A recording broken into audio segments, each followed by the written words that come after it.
Hello students and welcome to our YouTube channel. এখন আমরা West Bengal board of secondary এডুকেশনের class 10 এর ইংলিশের লেসন 1 নিয়ে আলোচনা করছি। আজকে এই ভিডিওতে আমরা ইউনিট 3 নিয়ে আলোচনা করব। লেসন 1 ফাদার সেলফ আর কে নারায়ণ। ফাদার সেলফ আমরা আগে ইউনিট 1 ইউনিট 2 দেখেছি। আজকে এই ভিডিওতে ইউনিট 3 নিয়ে আলোচনা করব। দয়া করে নিজের সাবস্ক্রাইব বাটনটি ক্লিক করে আমাদের চ্যানেলটি সাবস্ক্রাইব করুন ও নোটিফিকেশন সবার আগে পাওয়ার জন্য পাশের বেল বাটনটি ক্লিক করুন।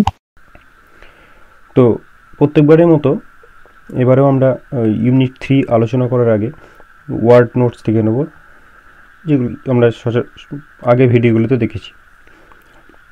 Number 1, occurred. Occurred means happened or come, মানে ঘটা বা আসা, বা কোনো কিছু ঘটা বা কোনো কিছু আসা। Number 2, deliver. Deliver means give, অর্থাৎ দেওয়া। Number 3, justify. Justify means uphold or support. Justify Bangla মানে সমর্থন করা। Number 4, entrance. Entrance mean entry or access, অর্থাৎ প্রবেশ পথ। এন্ট্রান্সের বাংলা অর্থ হচ্ছে প্রবেশ পথ বা প্রবেশদ্বার। Number 5, severely. Severely means strictly or হার্শলি, অর্থাৎ কঠোরভাবে। Number 6, inspecting. Inspecting means supervising or watching, অর্থাৎ কোনো কিছু সুপারভাইজ করা বা কোনো কিছু পরীক্ষণ করা বা নিরীক্ষণ করা। Number 7, appeared. Appeared means arrived or emerged. Appeared মানে হচ্ছে আসা বা কোনো কিছু থেকে কিছু বেরিয়ে আসা, হচ্ছে appeared. Number 8, pick up. Pick up means collect, অর্থাৎ তোলা। Number 9, snatched. Snatched means took away forcibly, অর্থাৎ ছিনিয়ে নেওয়া, জোর করে ছিনিয়ে নেওয়া। নাম্বার 10, টোর। টোর টোর মিন্স টিয়ার। টোর হচ্ছে টিয়ারের পাস্ট ফর্ম। এইগুলো হলো তোমাদের ওয়ার্ড নোটস।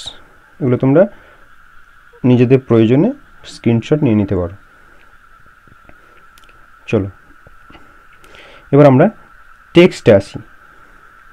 Text unit 3। আগের দুটো ইউনিটের ভিডিও তোমরা দেখে নেবে, যাতে করে তোমাদের সুবিধা হবে কোরিলেট করতে। ওকে, চলো। As he entered the school gate an idea occur to him. যখন সে স্কুল গেটের মধ্যে বা স্কুলের গেটের মধ্যে ঢুকলো, তখন তার একটা আইডিয়া এলো। তো মাথার মধ্যে একটা আইডিয়া এলো। এই হিটাকে আমরা আগেই দেখেছি, হচ্ছে Swaminathan. He would deliver the letter to the headmaster at the end of the day. আর ওই আইডিয়াটা কী ছিল, সেই চিঠিটা দ্য হেডমাস্টার মশাইকে দিনের শেষে দেবে, অর্থাৎ যখন স্কুল শেষ হয়ে যাবে, স্কুল ছুটি হয়ে যাবে, তখন চিঠিটা হেডমাস্টার মশাইকে দেবে। There was a chance Samuel might do something during the course of the day to justify the letter. আর এই দিনের শেষে দেওয়ার তার কারণটা কি?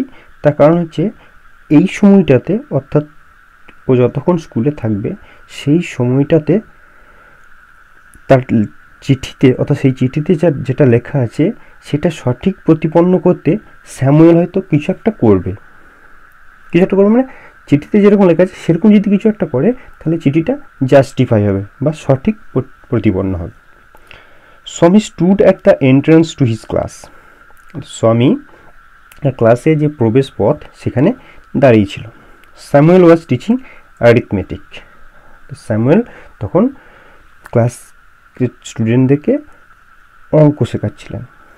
হি লুকড অ্যাট স্বামী। সে অর্থাৎ স্যামুয়েল স্বামীকে দেখলো বা স্বামীর দিকে তাকালো। Swami hoped Samuel would scold him severely. Swami ভেবেছিল যে তাকে খুব কঠোরভাবে তিরস্কার করবেন তার teacher Samuel. You are half an hour late, Samuel said. তুমি তো হাফ অ্যান আওয়ার লেট করেছো। স্যামুয়েল বলছেন স্বামীকে যে তুমি তো আধ ঘন্টা দেরিতে এসেছো। আমরা আগেই দেখেছি যে স্বামী অনেক দেরিতে স্কুলে এসেছে। চলো next. I have a headache sir, Swami shed.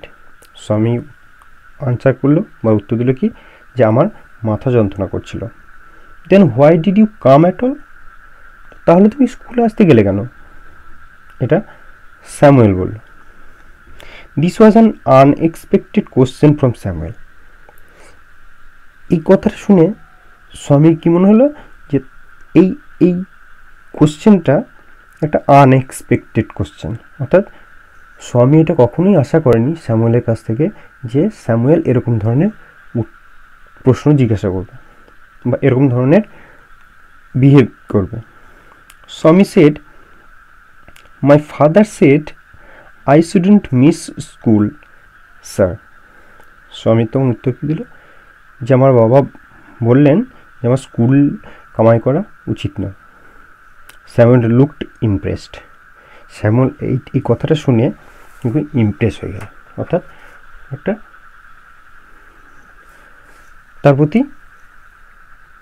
একটা ছাপ পড়লো। ইমপ্রেস মানে কি? ইমপ্রেসের মানে করে ছাপ পড়া, মনের মধ্যে ছাপ পড়া। অর্থাৎ স্যামুয়েলের কথা শুনে স্বামীর কথা শুনে স্যামুয়েল অর্থাৎ তার টিচার একটু ইমপ্রেস হয়ে গেল। Your father is quite right. তোর বাবা ঠিকই বলেছেন। We want more parents like him. আমরা তোমার বাবার মতো আরও অনেক গার্জেন বা প্যারেন্টস থেকে চাই, অর্থাৎ তোমার বাবার মতো যারা যেন আরও অনেক বাবা মারা এরকম হন। ওহ ইউ পুয়ার ম্যান, স্বামী থট। এটা তোমরা খেয়াল করবে, ওহ ইউ পুয়ার ম্যান। এখানে এই পুয়ার কথাটার অর্থ কখনোই গরিব বা দরিদ্র নয়। এখানে পুয়ার কথার অর্থ হচ্ছে বেচারা। আমরা যে বলি না বেচারা, সেই অর্থে এখানে ব্যবহৃত হচ্ছে। ও ইউ পুয়ার ম্যান, বেচারা স্যামুয়েল, এরকম অর্থে। স্বামী থট, স্বামী ভাবলো কি, you don't know what my father has done to you. তুমি জানো না যে আমার বাবা তোমার জন্য কী করেছে। তুমি জানো না যে আমার বাবা তোমাকে কী করেছে বা তোমার কী করেছে। All right, go to your seat. এসব দেরিতে এসেছে, তার বাবা এসব বলেছেন, এসব কথাবার্তা আলোচনার পর স্যামুয়েল কি বললেন, all right go to your seat, ঠিক আছে তুমি নিজের জায়গায় গিয়ে বসো। স্বামী স্যাট ডাউন ফিলিং স্যাড। স্বামী তার নিজের জায়গায় বসে পড়ল এবং খুব দুঃখ অনুভব করল। He had never met anyone as good at Samuel. সে ওখানে বসে বসে দুঃখ অনুভব করলো কার জন্য? স্যামুয়েলের জন্য। এবং মনে মনে কি ভাবলো যে সে স্যামুয়েলের মতো এত ভালো ব্যক্তি কাউকে দেখেনি, বা স্যামুয়েলের মতো কারোর সঙ্গে তার দেখা হয়নি। The teacher was inspecting the home lessons. তো টিচার অর্থাৎ স্যামুয়েল কী করছিলেন, যে হোম লেসন অর্থাৎ যে হোমওয়ার্কগুলো দেওয়া ছিল সেইগুলো চেক করছিলেন বা ইন্সপেক্টিং করছিলেন বা নিরীক্ষণ করছিলেন। To Swami's thinking this was the time when Samuel got most angry. Swami's thinking মানে স্বামীর এটা ভাবনা ছিল যে এই হচ্ছে সেই সময়, অর্থাৎ যে সময়ে স্যামুয়েল তার প্রতি প্রচণ্ড রেগে যাবে। But today Samuel appeared very gentle. কিন্তু স্যামুয়েল এরকম ধরনের কোনো আচরণই করলো না, সে খুব শান্ত ছিল। Swaminathan, where is your homework? Swaminathan, তোমার হোমওয়ার্ক কই, তোমার বাড়ির কাজ কই? I have not done my homework sir, Swami said. Swami কি উত্তর দিল যে আমি হোমওয়ার্ক করিনি। Why headache asked Samuel. ঠিক এভাবে, হোয়াই হেডেক আস্কড স্যামুয়েল। তো স্যামুয়েল জিজ্ঞেস করলো, কেন মাথা ব্যথা ছিল? Yes sir. স্বামী কি উত্তর দিল, হ্যাঁ sir. All right, sit down, Samuel said. ঠিক আছে, বসো, স্যামুয়েল সেড। অর্থাৎ স্যামুয়েল আবার তাকে হতচকিত করে দিয়ে, অর্থাৎ স্বামীকে হতচকিত করে দিয়ে বললো, ঠিক আছে বসো। এটাও সে মেনে নিল। When the bell rang from the last period at 4:30, Swami picked up his books and ran to the headmaster's room. যখন 4:30 বা 4:30 সময় শেষ পিরিয়ডের ঘন্টা বাজলো, তখন স্বামী বই তুলে নিল এবং দৌড়ে গিয়ে হেডমাস্টার মশাইয়ের রুমের সামনে গিয়ে দাঁড়ালো। He found the room locked. সেখানে গিয়ে কি দেখলো, যে ঘরটা বন্ধ করা আছে। The peon told him the headmaster had gone on a week's স্লিপ। পিয়ন কি বলেছিল তাকে, যে হেডমাস্টার মশাই অর্থাৎ প্রধান শিক্ষক মশাই 1 সপ্তাহের জন্য ছুটিতে গেছেন বা 1 সপ্তাহের জন্য ছুটি নিয়েছেন। Swaminathan ran away from the place. Swaminathan তখন সেখান থেকে দৌড়ে পালিয়ে গেল। As soon as he entered home with the letter, father said, I knew you wouldn't deliver it. As soon as he entered, এটা মানে হচ্ছে যখন সে ঘরে ঢুকলো বা ঘরে ঢোকা মাত্রই তার বাবা তাকে জিজ্ঞেস করলো, আমি জানতাম তুমি এটা দিতে পারবে না বা দেবে না। এটা ভালো খেয়াল করবে, অ্যাজ সুন অ্যাজ এর ব্যাপারটা। As soon as he entered home with the letter, father said, I knew you wouldn't deliver it. ঘরে ঢোকা মাত্রই, অর্থাৎ ঘরে কিনে ঢুকেছিল সেই চিঠিটা নিয়ে, কারণ চিঠিটা সে দিতে পারেনি, কারণ হেডমাস্টার ছুটিতে আছেন, হেডমাস্টার ঘর বন্ধ ছিল, সেজন্য সে দিতে পারেনি। সেজন্য বলছে যখন চিঠিটা নিয়ে সে ঘর ঢোকা মাত্রই তার বাবা তাকে বলেছিল, আমি জানতাম তুমি চিঠিটা তুমি দেবে না। But the headmaster is on leave, Swami said. কিন্তু স্বামী তো বললো যে কিন্তু হেডমাস্টার মশাই তো ছুটিতে আছেন, আমি দেবো কী করে? এই অর্থে স্বামী উত্তর দিল। Father snatched the letter away from Swami and tore it off. তখন বাবা কি করলো, চিঠিটা স্ন্যাচড করলো। স্ন্যাচ মানে ছিনিয়ে নিল, অর্থাৎ স্বামীর হাত থেকে চিঠিটা ছিনিয়ে নিল এবং ছিঁড়ে ফেললো। টোর ইট অফ, টোর মানে টিয়ার, ছিঁড়ে ফেলা। Don't ever come to me for help if Samuel scolds you again. তুমি কখনোই আমার কাছে সাহায্যের জন্য আসবে না যদি স্যামুয়েল তোমাকে আবার তিরস্কার করে। You deserve your Samuel, he said. এবং তিনি বললেন, তুমি স্যামুয়েলেরই যোগ্য। ঠিক আছে, ইউ ডিজার্ভ ইউর স্যামুয়েল, তুমি স্যামুয়েলই যোগ্য। অর্থাৎ তুমি যেমন ব্যবহার, তোমার প্রতি স্যামুয়েল যে ব্যবহার করেছে সেটাই তোমার যোগ্য। এটা ছিল তোমাদের টেক্সট। একটা ওয়ার্ড নেস্ট দেওয়া আছে, কি স্ন্যাচড, আর আগেই বলেছি টুক অ্যাওয়ে ফোর্সিবলি মিনস কোনো কিছু জোর করে ছিনিয়ে নেওয়া। ওকে, চলো এবার আমরা ইউনিট 3 কমপ্লিট করাবো, অর্থাৎ টেক্সট কমপ্লিট করার পর আমরা কম্প্রিহেনশন এক্সারসাইজে আসবো, প্রত্যেকবারের যেমন করি। 7. Choose the correct alternative to complete the following sentences. এই সেন্টেন্সগুলো কমপ্লিট করার জন্য সঠিক উত্তরটা বেছে নিতে হবে। আগেও করেছি, এখনও দেখি। When Swami entered the class, Samuel was teaching arithmetic.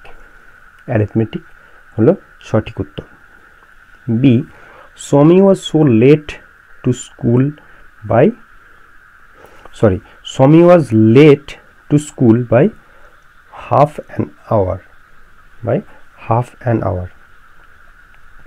C. The headmaster was on a leave for 1 week. weak is the right answer. 8. Complete the following sentences with information from the text. Text থেকে information নিয়ে বা তথ্য নিয়ে শূন্যস্থানগুলি পূরণ করতে হবে বা সেন্টেন্সগুলি complete করতে হবে। A. As Swami entered the school gate, an idea occurred to him. এটা একদম টেক্সটই দেওয়া আছে। B. Swami stood at the entrance to his class. একদম লাইন টেক্সটের মধ্যেই পড়লাম আমি, খেয়াল করে থাকবে। Swami stood at the entrance to his class. C. Father snatched the letter away from Swami and tore it off. টেক্সটের মধ্যেই আছে। আরেকটা আমাদের হয়ে গেল।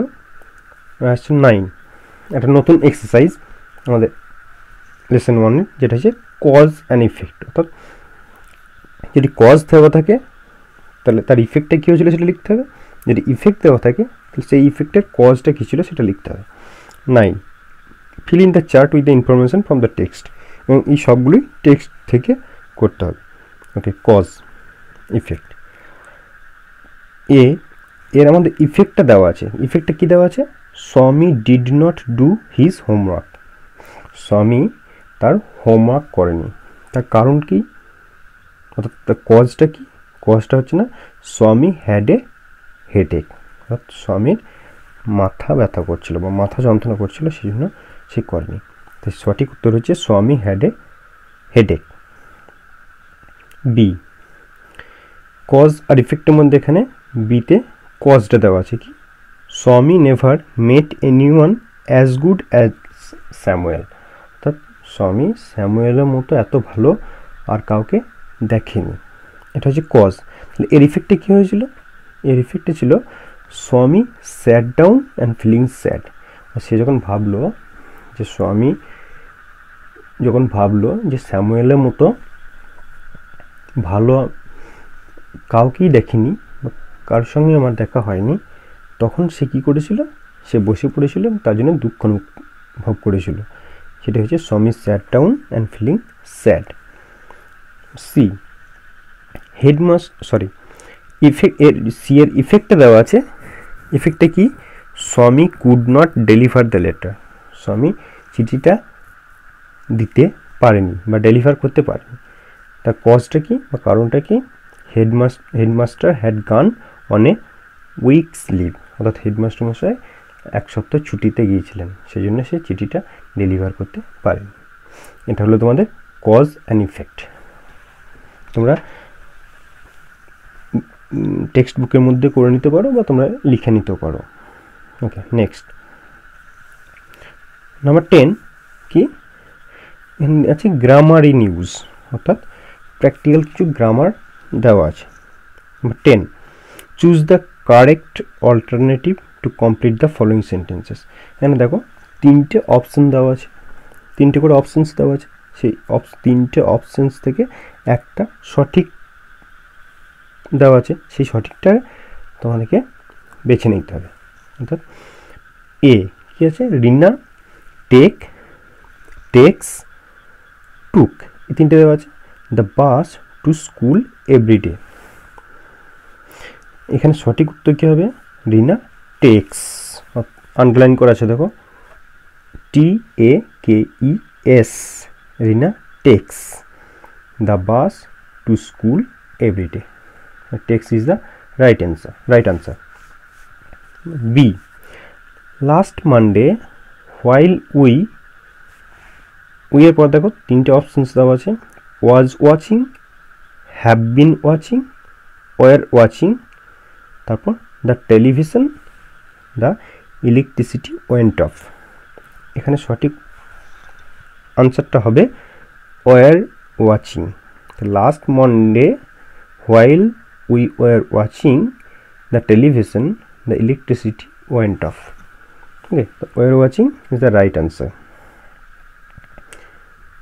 C, by this time tomorrow they will have left will have leave, will had left, এই তিনটে options দেওয়া আছে। তিনটে অপশানসের মধ্যে উইল হ্যাভ লেফট হবে right answer. By this time tomorrow they will have left. Okay, তো আন্ডারলাইন অপশানটা হচ্ছে correct answer. Okay, next number 11, fill in the blanks with appropriate articles and prepositions। অর্থাৎ সঠিক আর্টিকেল এবং প্রিপোজিশন দিয়ে শূন্যস্থানগুলি পূরণ করতে হবে। দেখি, Arifa the younger dash the two girls, এখানে হবে younger of the two girls. Okay, Arifa the younger of the two girls has cracked IIT, while dash older one, এই while পর হবে the older one is an engineer। Okay, an engineer dash, এই dash হবে in a multinational company। আবার বলি, Arifa the younger of the two girls has cracked IIT, while the older one is an engineer in a multinational company। ওকে, এটা তো আমাদের হলো grammar. তারপরে কি আছে, রাইটিং অ্যাক্টিভিটিস। আমরা রাইটিং অ্যাক্টিভিটিসের একটা চিঠি আছে এডিটরকে নিয়ে, এটা আমরা যখন রাইটিং পোর্শন দেখব তখন আমরা এইগুলো নিয়ে, এই চিঠি লেটার রাইটিং সম্বন্ধে আলোচনা করব। Thank you. তাহলে তোমাদের ইউনিট 3 সাথে সাথে লেসন 1টা কমপ্লিট হয়ে গেল। ওকে।